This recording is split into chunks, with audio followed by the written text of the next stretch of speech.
Dijous passat se va viure una situació molt desagradable a l'aeroport de Palma, amb una brega important, amb una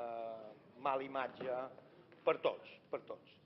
Però realment el que hi va haver és un enfrontament per part dels taxistes que paguen els seus impostos, que ja s'han vist perjudicats, des del nostre punt de vista del PI, per una sèrie de rutes a indrets turístics, i ara se veuen perjudicats per una competència il·legal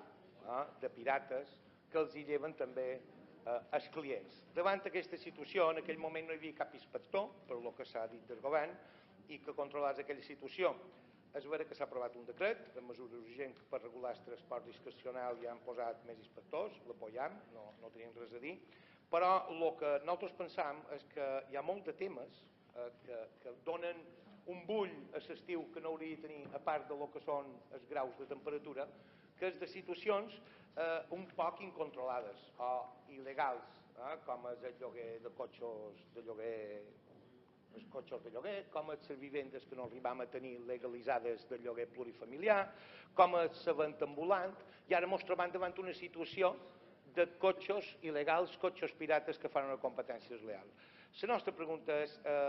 pot garantir vostè aquest estiu el control del transport a l'aeroport perquè no es doni a repetir en cap moment la situació que vam viure dijous passat? Gràcies.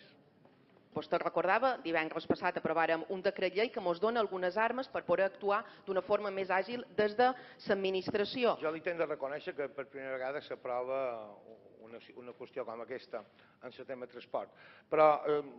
el que nosaltres volem és que el que diu el Batlle de Palma, el senyor Aguilar, que diu clarament que aquesta competència és del govern, que és de transport, que ell no s'ha de cuidar de vigilar en cap moment si hi ha intrusos o il·legals, que això li toca al govern, que ell en tot cas és l'ordenació del trànsit i tot aquest tema. Molt bé, presidenta, totes aquestes accions que vostè m'ha explicat. Nosaltres passam pena d'una cosa, ens hem instal·lat davant una situació que el que li deia antes, una situació que pareix que hi ha moltes coses que estan fora de la llei. Molta gent que intenta viure fora de la llei i ens preocupen situacions o actituds com la que té Podemos, que hem vist tant aquí com l'hem vist també a la televisió, quan xerram, per exemple, de venda ambulant il·legal. Que pareix que